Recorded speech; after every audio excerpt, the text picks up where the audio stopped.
Hi, bien salut à tous, c'est Graben pour ce premier épisode de cette nouvelle série sur la création d'un jeu en Python. Dans cette nouvelle série de 10 vidéos, vous retrouverez toutes les étapes qui vont vous permettre de créer facilement un jeu avec Pygame, qui est un module qui permet de créer des jeux en 2 dimensions grâce au langage Python. Si vous ne connaissez pas encore ce langage ou que vous ne maîtrisez pas les bases, c'est-à-dire les variables, les conditions, les boucles et les objets, je vous renvoie vers ma série de vidéos pour que vous puissiez partir sur de bonnes bases. Sinon, vous risquez d'avoir des difficultés à comprendre les notions qu'on va utiliser durant cette série. Alors le jeu que nous allons développer dans cette série s'appelle Shooter. Il s'agit d'une sorte de petit MMORPG où on incarne un arbre qui peut tirer des projectiles pour tuer des ennemis. Il a un certain nombre de points de vie et par conséquent ne doit pas subir des dégâts de ces entités. On a également une sorte de pluie de météorites qui s'active après un certain temps pour ajouter de la difficulté au jeu. Le but étant de survivre et de faire un maximum de points possible car on a un score qui est juste au-dessus. Une fois que le joueur n'a plus de points de vie, la partie s'arrête. Alors ce qui va être intéressant dans ce développement de jeux vidéo, c'est qu'on va parcourir toutes les notions de base pour créer un jeu en 2 dimensions. Donc si par exemple vous souhaitez créer ce projet et après inventer votre propre jeu, ce sera possible car vous aurez tous les éléments en main pour le faire. Bien, commençons par le commencement. Avant d'attaquer la programmation de notre jeu, on va d'abord avoir besoin d'un dossier qui s'appelle Assets, que vous allez devoir télécharger dans la description. Ce dossier, que je vous mets à disposition gratuitement, va contenir les ressources principales de notre jeu au niveau graphique. Donc ce sont des images qui sont libres de droit et principalement tirées d'un site qui s'appelle Flaticon, mais également quelques ressources sonores qui vont permettre d'ajouter des bruitages à notre jeu, par exemple lorsque le joueur va tirer ou alors lorsque la partie va s'achever. Donc une fois que vous avez téléchargé ce dossier Assets, vous allez pouvoir le mettre sur votre bureau et ensuite lancer votre IDE favori. Par exemple, moi je vais utiliser PyCharm, mais vous pouvez utiliser le logiciel de votre choix. Donc une fois que le logiciel est lancé, vous allez pouvoir ici créer un nouveau projet vierge et on va commencer par lui donner un nom. Ça peut être par exemple jeu ou alors tutoriel ou même encore plus simplement game. Assurez-vous bien que vous êtes sur une version de Python la plus récente, pour ma part c'est la 3.8. Une fois que c'est fait, on appuie sur Create pour générer le projet. Super, notre projet s'est correctement généré. La première des choses à faire, ça va être de créer un nouveau script Python qui va contenir les premières lignes de notre jeu pour générer la fenêtre du jeu. Pour ce faire, vous allez cliquer sur le projet et faire ici un nouveau Python file. Vous allez lui donner comme nom main.py. S'il vous propose comme moi le type de fichier, vous avez juste à mettre main et cliquer sur l'élément en question. Alors pour créer notre jeu, on aura besoin d'utiliser le module Pygame. Il va falloir donc l'installer sur notre ordinateur et plus particulièrement notre projet. Donc pour l'installer, vous avez plusieurs techniques. Soit vous passez par le terminal, c'est-à-dire la console du projet, et vous tapez la commande suivante, pip espace install espace Pygame et vous faites entrer. Soit alors on peut faire encore autre chose, il vous suffit de vous rendre sur l'onglet File, d'aller dans les paramètres du projet, donc Settings, et de taper dans la barre de recherche pip. Ça va vous générer tous les modules qui sont déjà installés sur votre instance de Python. Donc il vous suffit d'en ajouter un nouveau et de taper ici Pygame. On peut voir que la dernière version pour mon cas est la 1.9.6. Donc je vais installer ce package et là l'installation s'est effectuée avec succès. Je vous recommande de faire plutôt cette étape au lieu de passer par la console parce qu'il risque d'avoir des problèmes de mise à jour ou alors si le chemin dans la console n'est pas correct, il ne va pas trouver cette commande pip.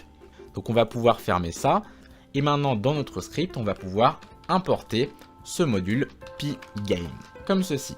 Alors ce module pour l'instant on l'a juste récupéré, mais il faut charger les composants qui sont à l'intérieur. Pour cela on va devoir récupérer le module Pygame et utiliser une méthode qui s'appelle init pour initialiser ce qu'il y a à l'intérieur. Une fois que ceci est fait, on va pouvoir sauter de ligne et s'occuper de la première partie de cette vidéo pour générer la fenêtre de notre jeu. Donc ça va se dérouler en plusieurs étapes. La première, ça va être de définir par exemple le titre de la fenêtre. Donc pour ce faire, on aura juste besoin de récupérer le module Pgame, point, et je vais utiliser un composant qui s'appelle display qui permet entre autres de pouvoir gérer tout ce qui va concerner l'affichage de notre jeu. Donc on va faire par-dessus une méthode qui va s'appeler set_caption qui va permettre de pouvoir changer le titre de la fenêtre. Donc regardez, il me propose en premier argument de mettre le titre et je peux aussi mettre une icône si je le souhaite en élément optionnel, ce n'est pas obligatoire. Moi je vais me concentrer sur le titre, donc je vais mettre entre guillemets par exemple Comet Fall Game, comme ceci. Donc une fois que ceci est fait, on va sauter une ligne et cette fois-ci on va devoir définir la dimension de la fenêtre. Donc on va faire un coup de pgame.display à nouveau et cette fois-ci ce sera la méthode setMode qui va permettre de définir en premier argument la taille, donc c'est-à-dire la largeur et la hauteur de la fenêtre. Par exemple, je vais mettre entre parenthèses une fenêtre qui fait par exemple 500 pixels par 300. Donc le premier c'est la largeur et le deuxième c'est la hauteur. Parfait. Donc on va voir ce qui se passe lorsqu'on lance notre projet. Donc je vais faire un clic droit sur main et regardez, si je fais run main, la fenêtre s'ouvre et elle se ferme automatiquement. Alors pourquoi ça fait ça? Eh bien c'est très simple. C'est tout simplement dû au fait que là on génère simplement notre fenêtre, mais on ne lui a pas dit de faire quelque chose en particulier. Donc comme elle ne sert à rien, eh ben, elle va s'éteindre par elle-même. Donc ce qu'il va falloir faire, c'est la maintenir éveillée pour qu'elle reste allumée et qu'on puisse après mettre un fond d'écran par exemple. Donc pour faire ça, on va sauter de ligne et on va commencer par créer une variable qui va s'appeler running. C'est tout simplement elle qui va contenir si notre fenêtre est en cours d'exécution ou non. Donc par défaut, on va dire que ce sera égal à vrai. On saute de ligne et c'est là où on va créer cette fameuse boucle qui va s'exécuter tant que cette condition est vraie. Donc tant que la variable running sera sur vrai, notre fenêtre restera allumée. Donc on va faire en dessous un petit while et on va mettre la condition qui est tout simplement tant que running est sur vrai. Donc si c'est le cas, on va devoir définir ici nos premières instructions. Donc ce qu'on vient de faire ici, c'est ce qu'on appelle la boucle du jeu. C'est tout simplement une tâche qui va se répéter tant que le jeu est actif et qui va permettre non seulement de pouvoir mettre à jour les personnages qui vont se déplacer, parce que si on ne met pas à jour, ils vont rester bloqués sur place, mais également de faire tout un tas de vérifications, de pouvoir vérifier par exemple si le jeu est fini, etc. etc. Donc là, pour l'instant, ce qu'on va simplement vérifier, c'est une condition de sortie.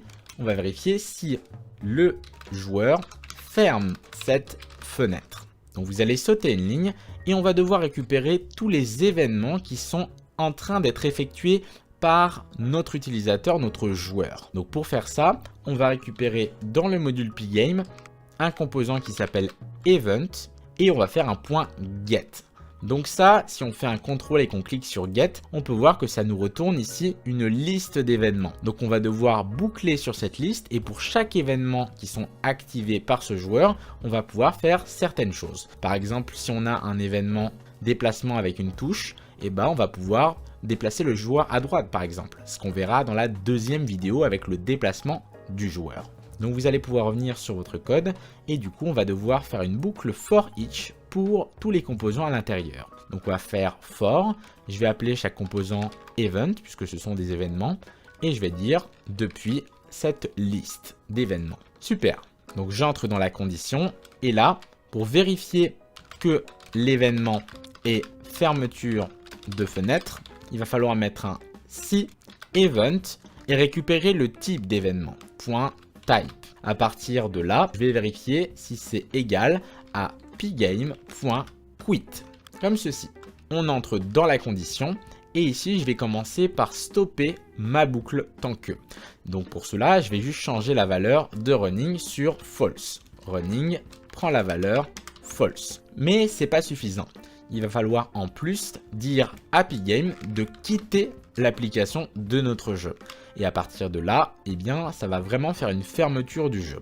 Si par exemple vous souhaitez voir visuellement ce que ça fait en console, vous pouvez très bien rajouter un petit print en mettant fermeture du jeu, comme ceci. On essaye, je vais relancer le script Python et on peut voir que notre fenêtre s'est correctement allumée et elle reste éveillée. Super. Alors bien évidemment, comme on l'a vu dans la démonstration au début de cette vidéo, la fenêtre est un petit peu plus grande. Donc ce que je vais vous demander de faire, c'est changer la valeur de la largeur de la fenêtre. Donc à la place de 500, on va mettre 1080 pixels et on va changer également la hauteur en mettant 720.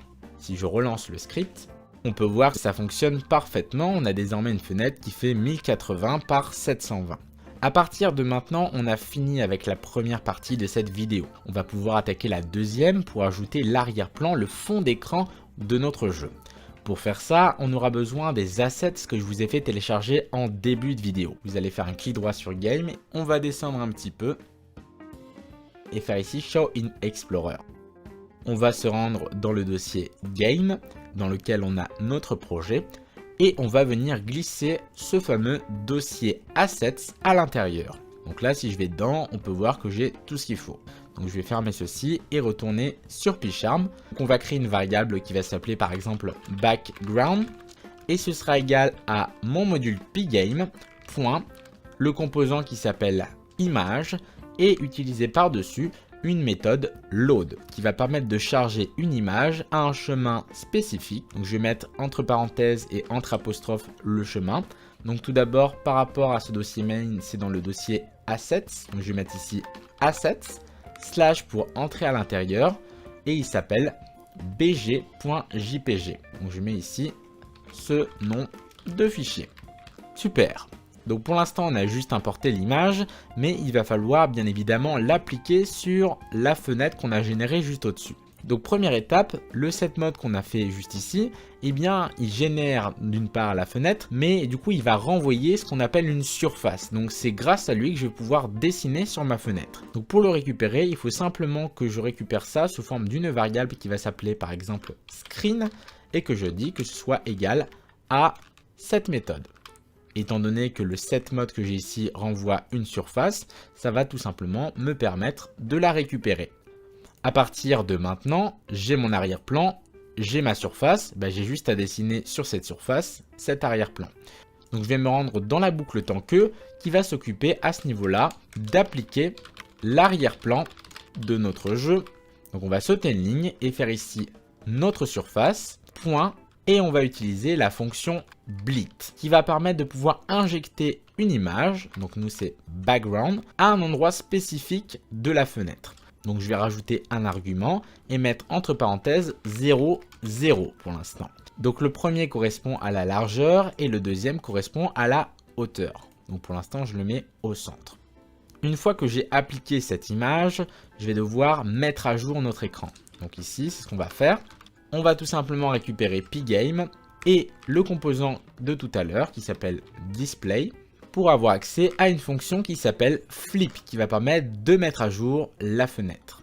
Donc ce qu'il faut retenir, c'est que pour générer une image, ça se déroule en 3 étapes. D'abord, on charge l'image depuis les assets. Ensuite, on va venir injecter l'image sur l'écran et enfin, on met à jour cet écran. On essaye, je stoppe le jeu et je le relance. Et on peut voir que mon arrière-plan s'est bien appliqué sur la surface. Donc ça fonctionne parfaitement. Seulement, on a un petit problème, c'est que là, l'image est très grande. Donc il faudrait se balader à l'intérieur pour mettre les montagnes un peu plus hautes.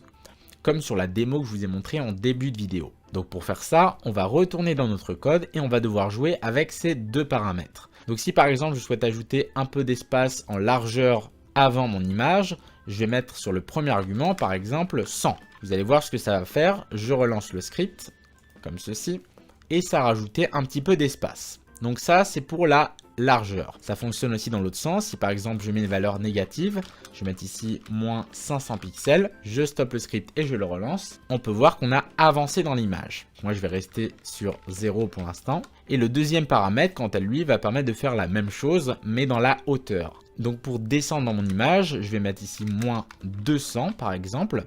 Et j'ai désormais le résultat attendu. Parfait. Bien, on en a fini avec cette première vidéo. J'espère qu'elle a été assez complète pour vous. Si vous avez des questions, n'hésitez pas à les mettre en commentaire, à mettre un j'aime si la vidéo vous a plu et également à vous abonner, c'est très important pour ne pas rater la suite de la série. Dans l'épisode numéro 2, nous verrons comment ajouter notre joueur et faire qu'il puisse se déplacer sur l'écran lorsqu'on interagit avec le clavier. Sur ce, je vous souhaite à tous un très bon début d'année 2020. à la prochaine, c'était Graven, hey hey.